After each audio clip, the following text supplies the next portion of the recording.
I was having coffee recently with a friend who had just started reading the Bible cover to cover. When he was reading the Gospels, he was enthusiastic. He kept talking about how compelling the turn the other cheek philosophy was. He seemed genuinely moved by the gentleness of the message. Right, that's a pretty common starting point. Exactly. But then he decided to flip back to the Old Testament, specifically the conquest narratives in Joshua. The shift in his demeanor was immediate. He put the book down, looked at me with this furrowed, disturbed expression and asked, "Wait, are we sure this is the same deity? It feels like the main character had a total personality transplant." Yes. The whiplash is real. It really is. He couldn't reconcile the cosmic war and the smiting he was reading there with the teacher he had just read about in Luke. And that moment of cognitive dissonance was just fascinating to watch because, without knowing it, my friend had just stumbled onto the single biggest near miss in Christian history. He was accidentally channeling a second-century thinker. He was accidentally channeling Marcion of Sinope. Marcion felt that exact same discomfort, but he didn't just complain about it, he took a pair of scissors to the scriptures. He built a massive rival church structure dedicated to the idea that the Old Testament was the product of a different, inferior God and had to be cut out entirely. And the surprising part— he didn't fail on the margins, he almost won. He almost won, which begs the massive question. If his scissors had stayed sharp and the Old Testament had been erased, what would our world even look like today? That is the question. And that's our mission today. We are diving deep into Marcion's legacy. We need to explore his radical dualistic purge, detailing the precise theological crisis it presented to the early church.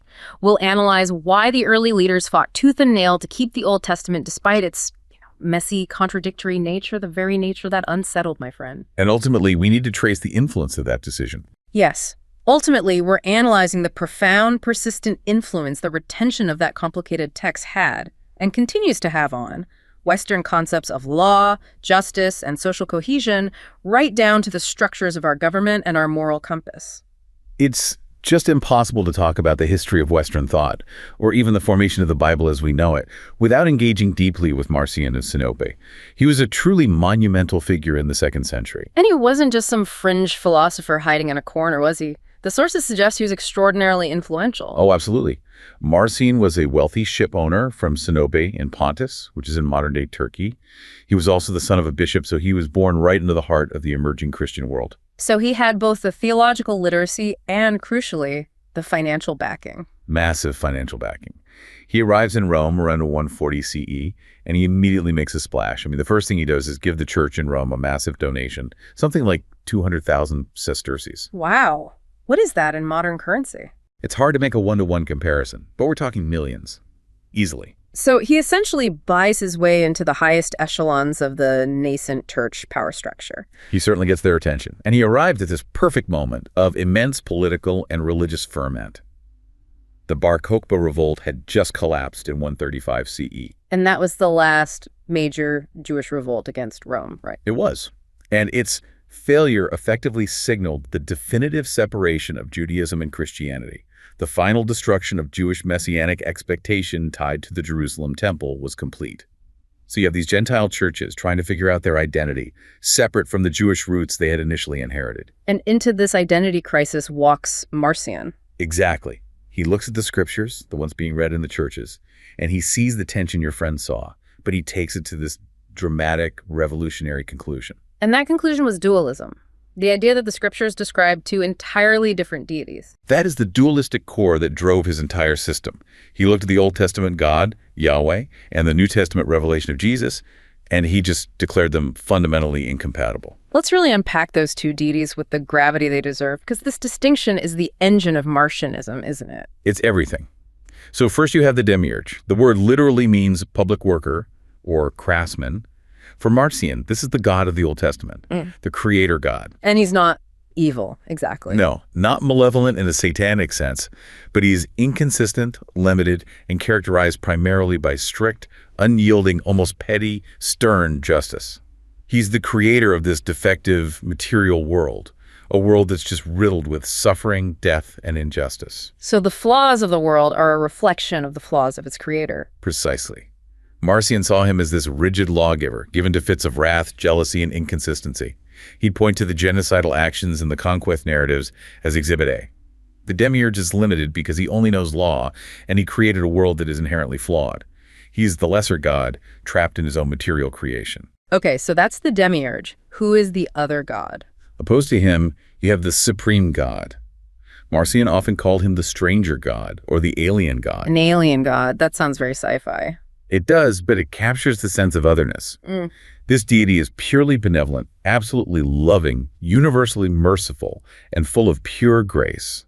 Marcion believed this god had previously had zero interaction with the world. He was entirely unknown. Until Jesus. Until he was revealed for the very first time by Jesus Christ, his emissary. That is a staggering thought. I mean, it completely severs the entire Jewish historical narrative from the Christian one. It absolutely does. And Marcion's genius, and the source of his profound threat, was that he didn't derive this from some mystical vision. He derived it from scriptural observation. He focused heavily on Paul's teachings about law versus gospel. So he's using the text against itself, in a way. He believed Paul the Apostle was the only true apostle who grasped the radical, unbridgeable difference between the demiurge's law and the supreme God's grace. So if the Old Testament God is a different, inferior deity, then the historical record of Israel and its laws are what? Irrelevant. Or worse, they're toxic. Worse than irrelevant, they're a trap. So the solution is immediate and revolutionary. Get rid of the Old Testament entirely. This is where he takes those famous scissors to the scriptures and creates his own canon. And this act, creating a fixed list of accepted authoritative books, this is why Marcion is so important, right? His system forced the church to think about which books belonged. He may have created the first ever Christian biblical canon, forcing the Orthodox Church to respond. He rejected the Hebrew Bible entirely, of course, but he also surgically edited what would become the New Testament. He presented his canon, which was known as the Evangelicon and the Apostolicon. The Gospel and the Apostle. Exactly, and it contained only 11 books. So what made the cut, and why was it so truncated? He accepted only a redacted version of the Gospel of Luke, his Evangelicon, and 10 edited Pauline epistles, the Apostolicon. Every single text was stripped of any reference that suggested Jesus had been prophesied in the Old Testament or was in any way related to the Creator God. This was a radical physical surgery on the text. So no Old Testament prophecies, no as it is written. All gone. And no birth narratives? Absolutely not. The Evangelicon was stripped of all Old Testament references, including Christ's genealogy and, crucially, the infancy narratives. Marcion just couldn't accept that the divine Christ, the emissary of the supreme God, would have been born into the material world created by the inferior demiurge. So how did Jesus appear in his version? He simply appeared, suddenly fully formed, in Tiberius's 15th year, a spiritual being descending into the world. That belief is known as Docetism, right? The idea that Jesus only seemed human. Yes. Docetism comes from the Greek word dokes, which means to seem or to appear. If Jesus had been truly human, he would have been tainted by the material, defective world of the demiurge. So, Marcionites held that Christ was a phantasmal spiritual entity. He was revealed as a man, but not truly a man of bone and flesh. So he didn't truly suffer or die on the cross in a material sense? In their view, no. It's like saying he was an avatar or a spiritual projection, not fully embodied. And he rejected Matthew, Mark, John, Acts, and every other epistle. I mean, even the letters of Paul he kept were edited. Completely rejected. He believed that the other apostles and writers, even Luke and Paul in their unedited forms, had been corrupted by Jewish doctrines. He saw them as interpolations, inserted by agents of the demiurge to confuse people. So his mission was a monumental worldwide reformation of Christendom. That's how he saw it. He was restoring the pure Pauline conception of the gospel, free from the contamination of Judaism and the material world. Now, in the history books, Marcionism is often counted among the Gnostics, but scholars tend to distinguish him. You mentioned the source of his claims was different. How profound is that difference? It's a really critical difference for understanding why Marcionism was so appealing. Classic Gnosticism, which flourished at the same time, is founded on the idea of gnosis secret, mystical wisdom. Right. It usually involves these elaborate creation myths, multiple layers of spiritual beings called eons. And a belief that salvation comes through attaining this secret knowledge, which is often only accessible to a select elite few. It's a kind of esoteric club. And Marcion rejected that. Completely. He rejected that mystical, elitist approach. His claims were based strictly on Scripture, specifically his edited versions of Paul and Luke. He argued his conclusions were plain for anyone to see once you removed the so-called interpolations. So he wasn't claiming special hidden revelation? No, he was focused on a widespread public reformation of the entire Christian community, using an edited canon as his authority. And this made his movement highly accessible, especially to Gentile converts, who genuinely struggled to reconcile the gentle teachings of Christ with the complex, demanding history and law of ancient Israel. Marcion provided a neat, clean, dualistic solution. So his system was fundamentally one of scriptural critique and theological triage, not mythological speculation. And because it was so accessible, it was hugely successful. Alarmingly successful. Marcion established a massive rival ecclesiastical structure, what we call the Marcionite Church, and it spread rapidly across the Roman Empire, flourishing in places like Syria, Egypt, and all throughout Italy. We know it was pervasive because it drew the immediate, sustained, and monumental attention of the Orthodox leaders. The sources mention Tertullian's 5-book treatise, Ad Versus Marcionum. 5 books. That level of effort speaks volumes about the size of the threat. It truly does. Tertullian, the Latin church father, writing around 208 CE, dedicated this massive literary effort, 5 entire volumes, to combating Marcion's system point by point. It's ironic, actually. We know much of Marcion's actual theology only because his opponents felt compelled to quote him so extensively just to refute him. And it wasn't a flash in the pan either. Not at all. This rival church structure persisted for centuries, especially in the East, well into the 4th and even 5th centuries. It maintained its own separate hierarchy, its own liturgy. So the very existence of this massive rival church dedicated to separating the two testaments forced the Orthodox Church to stop operating so loosely and to define and close its own canon. And that meant specifically including the Old Testament to refute Marcion's radical theological separation. That's the critical takeaway. The canonical lists and creeds that the Church produced over the next 2 centuries were designed, in large part, to exclude Marcionite interpretations. The Church had to define its scriptural boundary, and that boundary was a statement. The messy, complicated, wrathful God of the Old Testament is the merciful God of the New. The two must be kept together. And that monumental historical decision to choose the tension over the simplicity is what led us to the next challenge. How do you possibly hold that tension together? Exactly. The Orthodox Church decides to keep the Old Testament, which means they are intentionally embracing the very contradiction that Marcion had so keenly identified. They were affirmatively saying, yes, the God who smites nations and the God who tells us to turn the other cheek are the same God, and we must find a way to reconcile their actions. And that required more than just institutional fiat, right? It required a theological revolution in how the scriptures were read. You couldn't just read the Old Testament as a history textbook or a rigid law code anymore. You couldn't, especially because Marcion was relying on a strict, almost crude literalism. The early church had to reject Marcion's literalism and embrace a much more sophisticated hermeneutic of integration. They needed interpretive tools to show that the Old and New Testaments told a single, cohesive divine story. This is where typology, the interpretive glue, becomes so indispensable. Typology, or figural interpretation, became the critical method for linking the two testaments. It's defined as the method where specific persons, events, or objects in the Old Testament, the types, are understood not just as historical events in isolation, but as divinely orchestrated prefigurations of the Christ event, which is the antitype. So the goal is not to find hidden meanings, but to find a singular, unified theological narrative that's focused entirely on Christ, woven through time. Precisely. The Church affirmed a profound theological continuity. The New Testament isn't merely an addition, but the revelation that completes and explains the Old. The challenge was showing how seemingly contradictory narratives, like the cosmic war narratives of the Demiurge, were actually part of the preparation for the Supreme God's revelation. Okay, give us some deep examples of how they wove these threads together. Let's start with a narrative that is heavy on human suffering and drama, like the story of Joseph. The story of Joseph in Genesis chapters 37 through 50 is just a powerhouse of typology. Joseph is consistently held up as a Christ type because the parallels are so undeniable. Consider the rejection. Joseph is the special beloved son of his father Jacob, but he is rejected by his own people, his brothers. And he's betrayed, sold for pieces of silver. A clear type for Judas's betrayal of Christ, yes. He then endures great suffering and imprisonment, but it ultimately leads to his great exaltation. Yes, and that exaltation is absolutely key. He's falsely accused, He faces false witnesses, yet he attains this unprecedented station at the right hand of Pharaoh's throne. This is a direct type for Christ's ascension to the right hand of God the Father. And from that exalted position, he saves people. Crucially, yes. From his exalted position, Joseph provides physical salvation, saving the Gentile world and his own family from famine.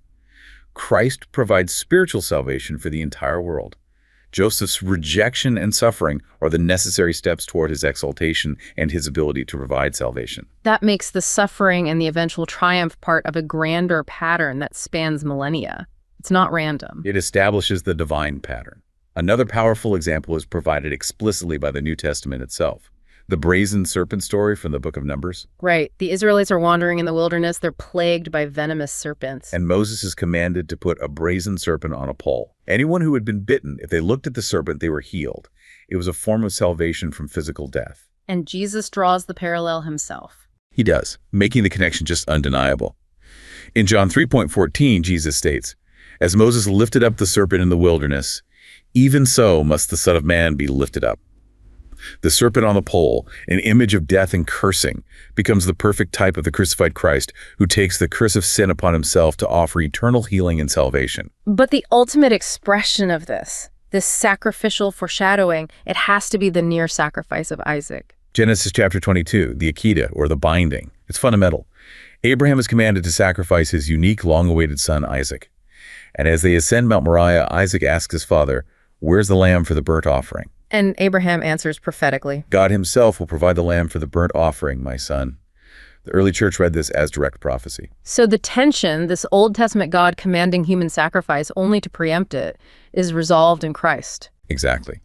The ram caught by its horns is provided instead, saving Isaac's life. And this ram is seen as the type for Christ, the ultimate sacrificial lamb, who is often symbolized as wearing a crown of thorns, the horns.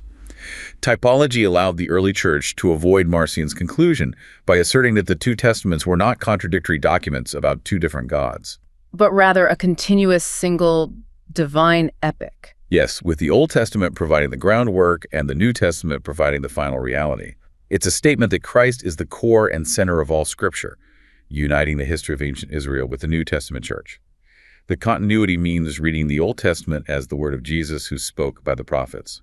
So the Orthodox decision was not just theological, it was existential. They chose not to simply add the New Testament to the Old, but to affirm this profound, deep-seated continuity. Absolutely. To miss that, to allow the scissors of Sinope to prevail, would have reduced the entire history of God's interaction with humanity prior to Christ, to irrelevance and meaninglessness. It would have been the work of an inferior God. So, the canonical fight against Marcion wasn't just about preserving a list of books. It was about preserving a singular vision of God's character and the continuity of the history of salvation itself. And because they won that fight, the foundation of the West was set. If the canonical choice was the internal theological anchor for the Church, then the immense historical consequence of that choice was the external anchor for Western civilization. Okay, so we have to move from the theological implications to the cultural and political ones now. What was the world-changing impact of refusing to discard the Old Testament? Well, we can turn to historians like Christopher Dawson, who argued forcefully that Western culture cannot be properly understood apart from its Christian foundations.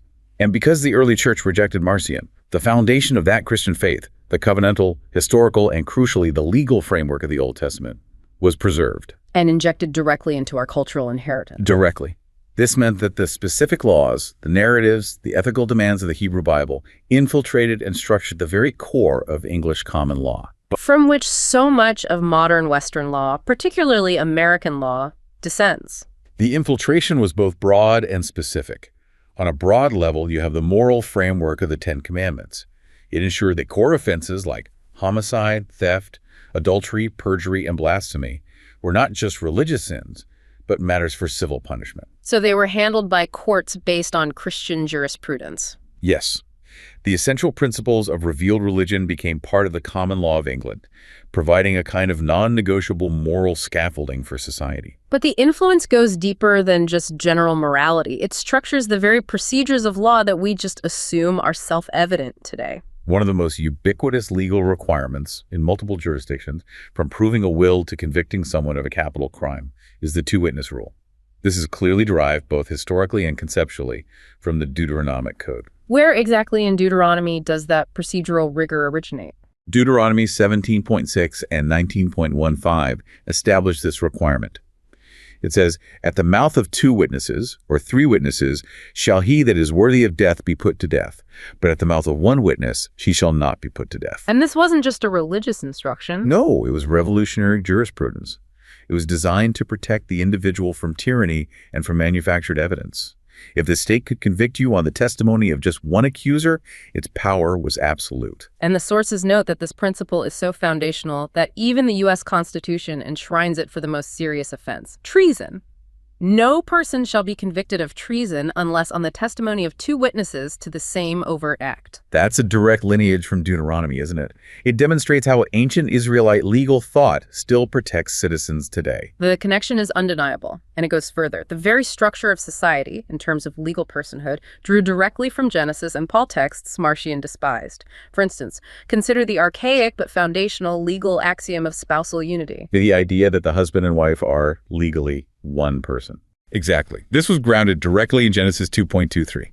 "This is now bone of my bones and flesh of my flesh, and they shall be one flesh." For centuries, this theory dictated married women's property rights and their contractual capacity under English law. It sounds restrictive now, but the concept of 2 entities merging to form a single legal entity was foundational, and it came straight from that creation narrative. And that concept was extended far beyond marriage. It became the bedrock of corporate theory.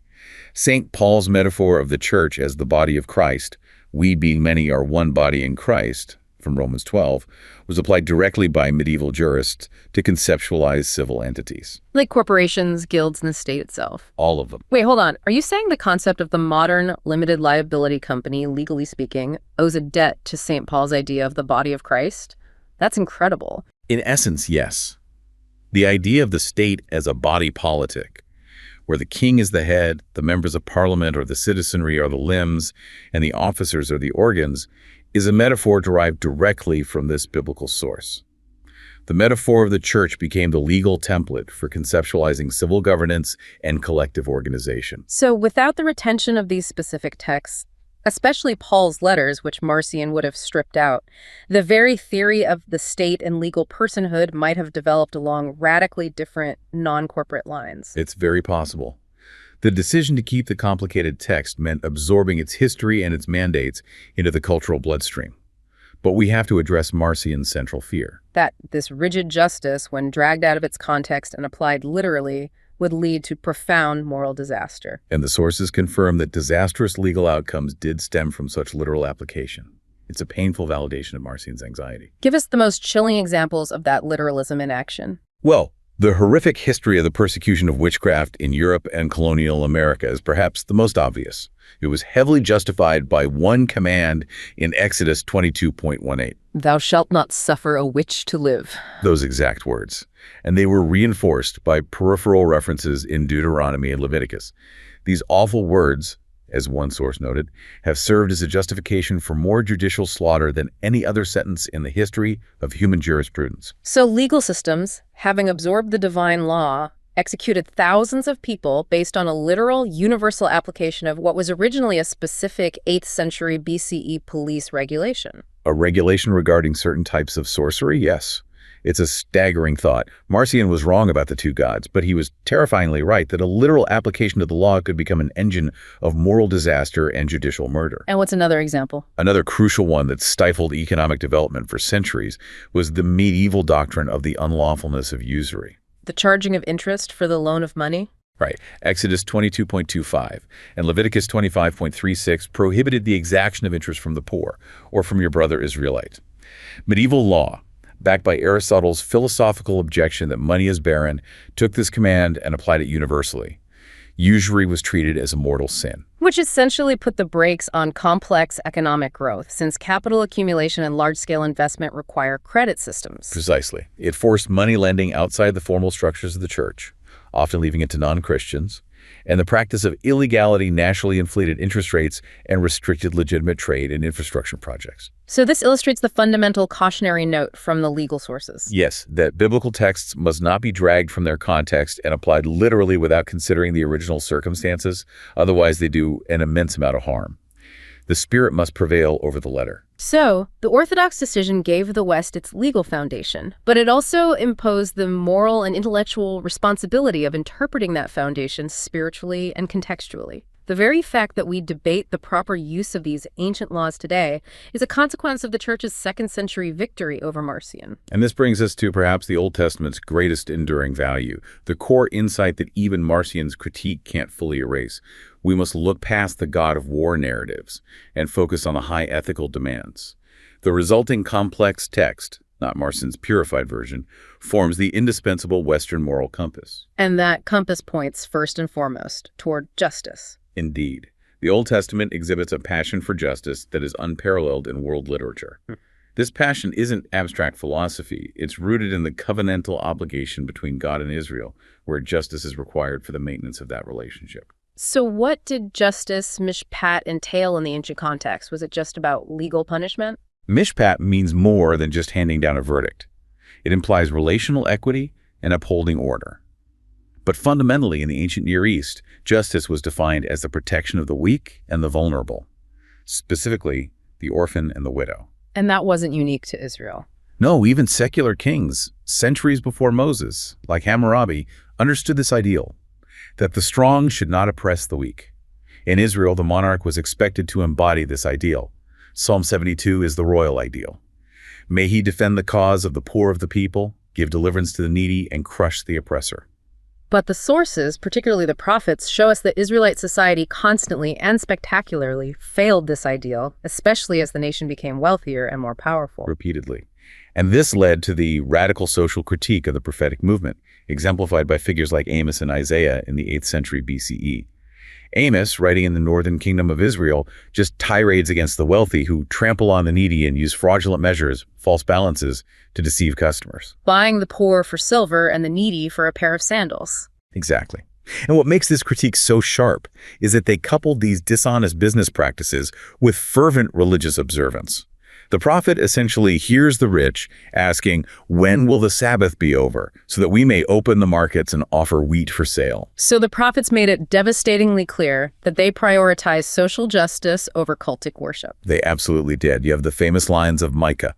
What does the Lord require? It's not burnt offerings or ritual, but to do justice and to love kindness and to walk humbly with your God.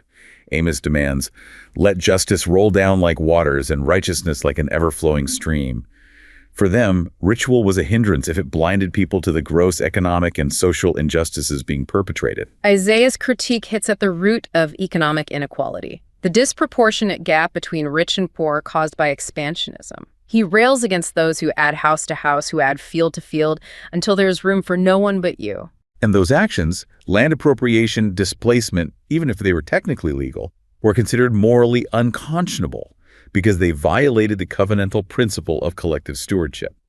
The prophets viewed society organically. If one part suffered, the entire system would eventually collapse. They saw that coming in the threat of the Assyrians. But the most profound and ethically distinctive mandate of the Old Testament concerns collective responsibility toward the ultimate outsider. Yes, the Old Testament uniquely expands the classical ancient Near Eastern concern for the orphan and widow to include the resident alien, the trier. Exodus 22.21 is explicit, you shall not wrong an alien or abuse a widow or an orphan. And this concern for the drur, the long-term resident alien who is legally vulnerable, is distinctive to Israel in the ancient world. Very distinctive. Their laws mandated care for the marginalized, ensuring the gleanings of the field should be left for them, for example. This covenantal framework mandated collective care for those who had no political voice or tribal support. And the covenantal grounding for this justice is what gives it its unique, persistent moral power, linking identity to empathy. That's the key.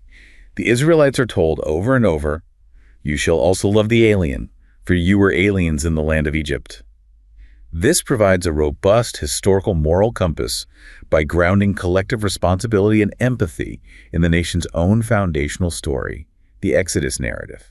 It's the golden rule applied historically. Exactly. You know the soul of the alien because you experience what it is to be one. You were oppressed, therefore you must not oppress. So if Marcion had succeeded, that covenantal framework, the historical memory of struggle and slavery, and this passionate, distinctive mandate for mishpat justice for the vulnerable would have been erased from the foundation of the Christian West. It would be gone. You would lose the ancient historical narrative that mandates collective responsibility, leaving only a generalized love divorced from the historical requirement for structural justice. That is the crucial point. The contemporary Western world, which is struggling to maintain a robust moral compass amidst secularization, is, in many ways, experiencing the results of that hypothetical Marcionite purge. A loss of the specific shared moral coordinates that are tied to a painful historical narrative. So if the historical rejection of Marcion was the key to building the cultural foundation, then today that foundation is threatened by what some scholars call functional Marcionism. Yes, the effective marginalization of the Old Testament in practice, even if not in theory. This is critical. While the early church rejected Marcion's theological aberrations and kept the canon intact, the rejection of the Old Testament's determinative value lives on in modern society and in the contemporary church in several distinct ways. It does. It's a persistent impulse. Okay, let's start with the first type you mentioned, reverse Marcionism. This seems to be where society accepts the moral law but rejects the fulfillment. That's precisely right, and you see it most clearly in American civil religion or secular humanism that seeks a palatable, non-threatening shared morality. Unlike the historical Marcion, who kept an edited New Testament, the reverse approach keeps a sanitized version of the Old Testament morality. For instance, generic, non-sectarian references to the Ten Commandments. Right, but it rejects the New Testament's singular, specific, and exclusive claim about Jesus Christ as the Son and the unique path to salvation. So you get a God who is acceptable to all, lacking attributes like justice and wrath, accessible to all, but only by excluding Christ from religious discourse in the public forum. Exactly. Civic religion demands that Jesus be excluded. If a prayer is offered at a public event, the expectation is that it will be offered to a God of our many understandings, not specifically to the God and Father revealed by Jesus Christ. The functional redaction here is the opposite of Marcion's. The New Testament's specificity is excluded, and only those Old Testament texts that don't offend civic or pluralistic sensibilities remain. And that leaves us with an ethical framework devoid of the necessary theological gravity that defined Western thought for centuries. It's an ethics without a story. The second type is semi-Marcionism. This seems related to picking and choosing which parts of the narrative we accept. This is the doctrinal approach that imposes external filters on the whole canon. The authority of the Old Testament is theoretically recognized, but anything uncomfortable is just ignored, rationalized away, or classified as belonging to a different, irrelevant dispensation. The most illustrative example is the denial of original sin, which follows the later Pelagian heresy. Let's quickly define Pelagianism because that is a dense concept. Pelagius was a 5th century theologian, and he argued fiercely for human free will. He asserted that Adam's sin affected only Adam, and that all subsequent generations are born in the state of Adam before the fall. So humans begin with a clean slate. They're fully capable of choosing good and achieving salvation without necessary divine aid. Right. And that completely breaks the continuous single narrative logic of the canon. How does that relate back to Marcionism? Because it weakens the sense of universal human brokenness. That's the narrative thread running from Genesis's fall through the history of Israel's covenant failures. And if you weaken that, you reduce the need for a singular, historical, universal redemption found only in Christ. If man is fundamentally good and capable of self-salvation, the entire dramatic historical trajectory from the Old Testament through the New is diminished. It allows adherents to functionally reduce the canon by just ignoring the parts that mandate a profound, continuous history of sin and redemption. Exactly. Now, the third type, hypermarcionism, this sounds like the most destructive to the foundational cultural structures we identified, like law and morality. You called it the acidic solvent. It is the most acute contemporary threat to our civilizational coordinates. Yeah. Hypermarcionism stands in judgment of any text, old or new, by imposing modern progressive ideologies as the absolute filter. It treats the Bible purely as a historical document that has been superseded or surpassed. It doesn't engage in theological debate. It simply dissolves the text's authority. So, the Bible's documents are to be read only as antiquarian curiosities, reflecting ancient Israelite or early Christian mythology, with no normative function for faith or public life today. Precisely.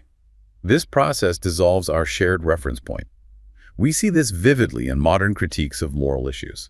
For example, when questioning biblical sexual ethics, critics will point out that Leviticus also condemns eating pork or wearing garments of mixed materials. And the argument is that since our modern scientific understanding has surpassed its prescriptions on leprosy, diet, or goat sacrifice, why would we regard its condemnations of sexual practices with any seriousness? That argument leverages the exact inconsistencies Marcion identified 1800 years ago, but it turns them into a rationale to reject the entire canon's authority.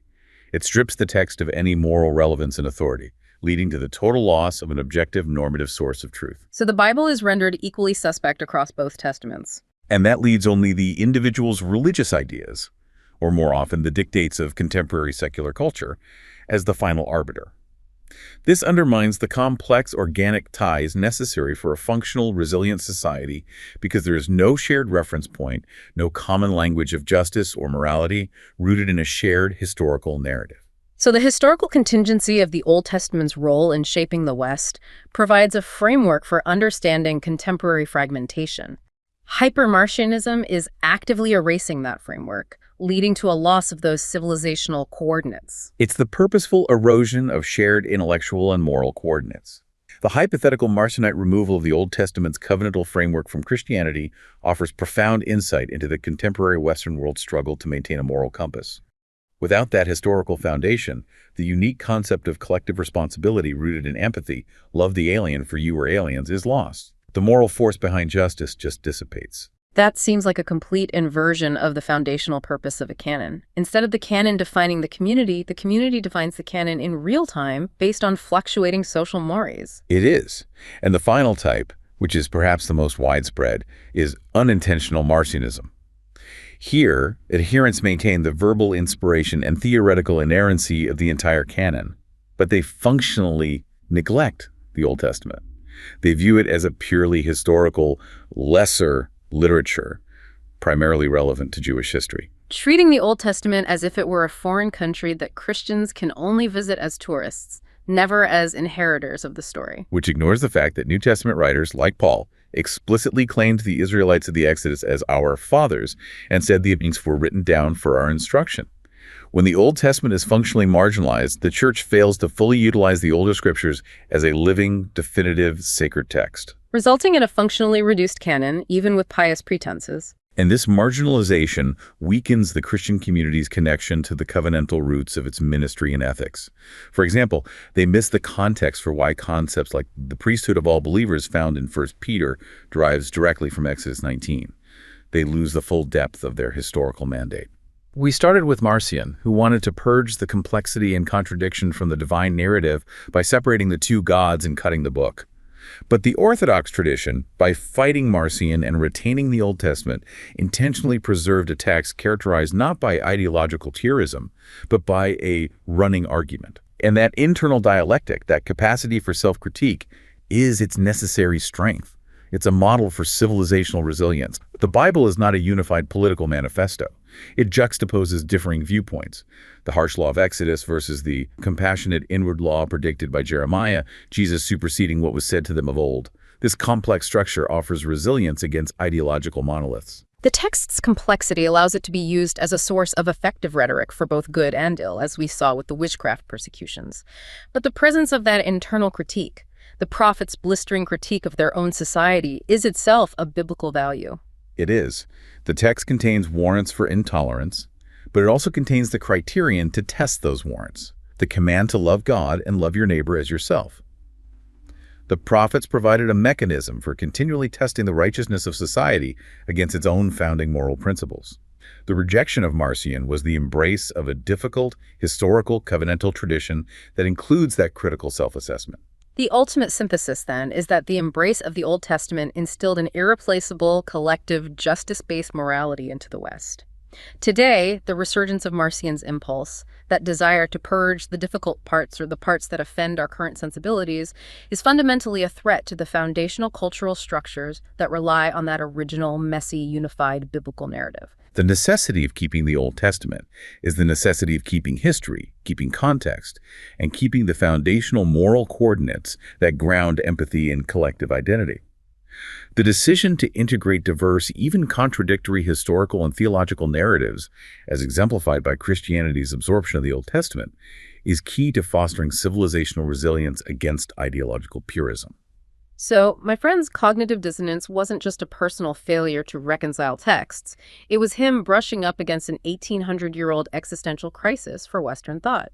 If you lose the context of the story, the history of slavery, the covenant, the prophet's outrage, you lose the moral force behind the demand for justice and collective responsibility toward the alien. The scissors of Sinope, even today, pose an ongoing risk to our civilizational coordinates. The difficult heritage is the necessary one. And without that difficult, unified historical narrative, society risks dissolving into competing individualistic religious or secular ideas, lacking the complex ties necessary for lasting resilience and shared purpose. We need the whole story, mess and all.